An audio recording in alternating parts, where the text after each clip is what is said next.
A friend of mine used the ideas I'm going to share with you today in this video to double his sales in 6 months. Also, stick around until the end where I'll give you one idea that will guarantee you increase sales by at least 20%. Okay, so today I'm going to talk about the age-old question about whether or not sales is a numbers game, and either way, how to make the numbers work for you to make more sales. So we've all heard plenty of sales gurus and trainers out there saying that sales is a numbers game. I believe that most of these people say that for shock effect and to sound different and controversial.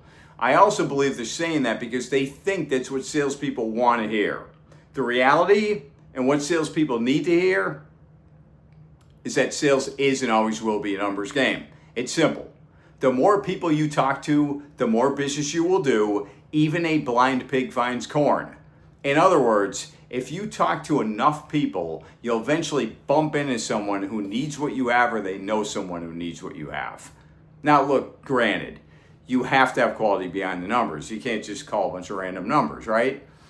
You do have to talk to the right people, but assuming you're talking to enough of the right people and you're talking to those people the right way, then it's all about the numbers. So that said, how can we make sure we make the numbers work for us? First, set goals. So what's your annual goal? How many sales do you have to make? How many presentations is that, etc.? Most effective way to do this is to work backwards. So you're going to start with your total number of sales, and then you're going to break that down into monthly, weekly, and daily numbers. Next, based upon the law of averages, how many leads do you need to get to make your sales numbers? So how many presentations, and then how many people do you need to talk to in order to get that number of leads? And then finally, how many calls and contacts do you need to get that number of people?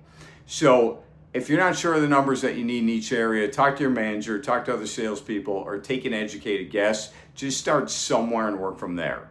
Second, you got to track your numbers. So have a sheet of paper, an Excel spreadsheet, whatever works for you, where you can keep count of your cold calls, your follow-up calls, your presentations, etc. Again, you don't have to be fancy here. Just mark them down so you know what your numbers are at the end of the day. Third, you're going to keep track of what happens on each call. So for example, if you made 10 cold calls, perhaps 2 weren't there, 2 you didn't get in to see, 2 weren't qualified, 2 weren't interested, and you finally got 2 leads. Fourth, get some reasons behind the numbers. So when will the 2 people be there?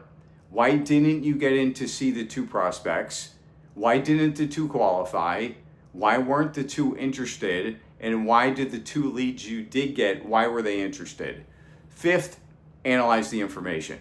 So from the above pieces of information, you'll start to recognize patterns and areas of the sales process you need to work on. So for example, are you making cold calls and other calls at the right time of day? Are you effectively handling the gatekeeper? Are you calling a qualified list? Are you building sufficient interest? What are you doing right on the leads you do get? What about your presentations or your sales calls? What happened on each call? Did you close the sale? Did you lose the sale because the person got cold feet or didn't qualify for financing? Did you get an objection that you couldn't overcome? What does that information tell you? Did you not build enough urgency? Was the person really an interested lead? Did you fail to properly qualify the prospect? What are you doing right and what do you need to work on? By the way, save these numbers on your computer, save the information somewhere so you can come back to them later and review them and look for trends. But this will give you some idea as to what you need to improve in order to make more sales. Also, take the results to your manager, top salespeople in your company, get their feedback, and then work on your weak areas. 6, adjust the numbers if necessary. So if you find you're not reaching your sales goals, adjust your numbers accordingly. Continue to tweak the numbers until you're where you want to be. So look, running your sales business by the numbers will add some certainty to your career. The one element you have complete control over is your activity. It's the number of people you call on and reach out to on a daily basis. Okay, so now for your bonus tip. Do you want to guarantee a 20% increase in sales? Simple. Simply increase your prospecting calls by 20%. you see, everything else will remain the same. Your ability to get to the decision maker, your presentation, your ability to overcome objections, your close-in rate, everything. So if you simply add 20% more into the top of the funnel, you'll get 20% more out at the bottom. Want to increase by 30%?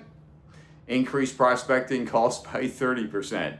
So thanks for watching. If you enjoyed this video, please like it and pass it on. Hit subscribe to my channel already if you haven't, and I'll see you on the next video.